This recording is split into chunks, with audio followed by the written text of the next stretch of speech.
Hey, what's up everyone? So I've done some more research into the outage of Mobdro and I've discovered several likely possibilities thanks to the comments of a couple of individuals and really several others. It led me to this.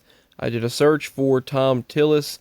He's not the only one. It was a bipartisan led initiative. So it was a Democrat of Vermont and a Republican of North Carolina. So this person here of North Carolina, so Patrick of Vermont and Tom of a Republican of North Carolina, and Patrick, a Democrat of Vermont.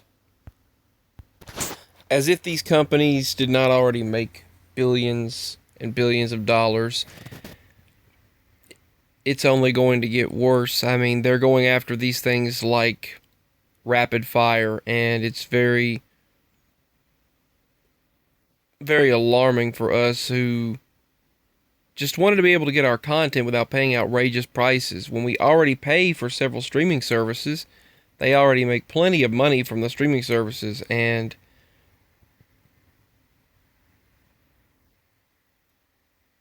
that's all I've got to say. Believe me, we pay them. We pay plenty of money. We pay the internet bill, cell phone bill, streaming services bills, and when you add the fact that we just had a simple service that had a great user-friendly interface. It had a really, really good extensive catalog of live 24/7 streaming, live networks. It was just the best on the market. And it could be available for download alternatively, not on the market, but it was available for download on TiVo streams. It was available on Fire Sticks. I don't know if it was available on Roku's. I haven't checked there, but it was available on phones and tablets, your mobile devices, and it was a very good alternative for getting the content that you wanted. And some of it how it originally aired, so it gave that nostalgic feeling of how it originally aired when the content came out. So it was a bipartisan thing. It wasn't it wasn't a one-sided thing. So what happened was they put this bill under the COVID relief bill, which if you remember, the previous president said, he said, I don't like what they're putting in this bill. He said 90% of it or more has nothing to do with COVID-19.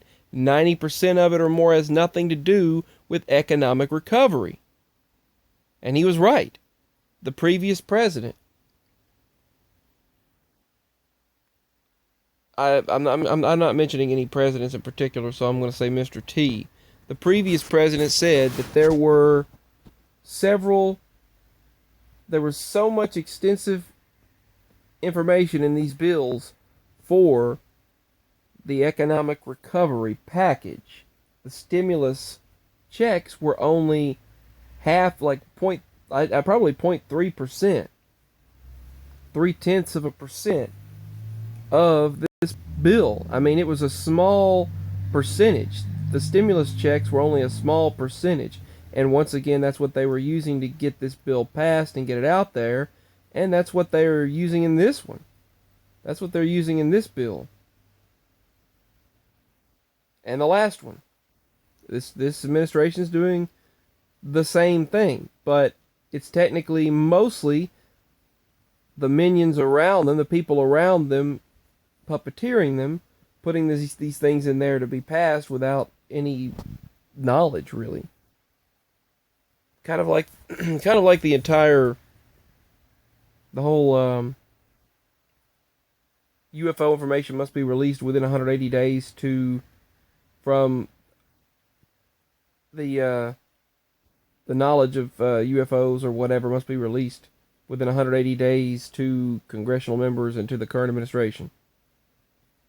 That's what's under the new economic recovery package. What the heck that has to do with economy and economic recovery? It doesn't. But that's what they put in there.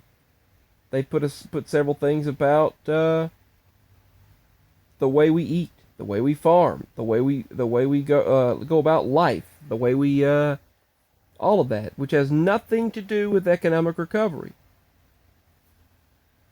Kind of like the TPP all over again, but just deeper, a little bit deeper into. Well, I don't really get into a lot of I don't get into a lot of the technicalities of the political aspects of things in this channel. I don't really want to do that because this is more about technology, but that's why it's called Tech Talk. Yeah, so that's what happened. It was a bipartisan agreement slipped into an 11,000 or some odd page bill that no one would be able to read in the short time they gave them to present this bill to them. And it was presented last December, late December, I think, signed on December 31st into early January, because and he didn't want to do it. He said there was too much that did not have anything to do with, and I remember him saying that on TV and saying it online. Mr. T said that he didn't want to do that because there was too much in it that did not have to do with economic recovery and relief for the people. And then he wanted to do the $4,000 checks and a lot of the that there wasn't enough bipartisan agreement on that, so they didn't do it. But for some reason, he said he'd do an executive order on those checks. They told him he couldn't do an executive order. And now suddenly they do an executive order, and it's perfectly fine to do an executive order. Makes no sense. It really doesn't make any sense. It seems things are perfectly fine when they want it to be. The powers that be puppeteering want it to be. Alright, so that's the possible reasoning into the outage of Mobdro and streaming services alike. It was most likely the ones puppeteering, running the show, cooperating along with several cable, satellite, and streaming companies. Mostly the cable company, which has been crippled by this. And they claim they've been, and they wanted to end it. So that's my latest update on this. Peace. Signing out. I'll bring you updates as I can. Have a lovely day. Links are below if you'd like to show support. Signing out, and I thank you all for being a part of my channel.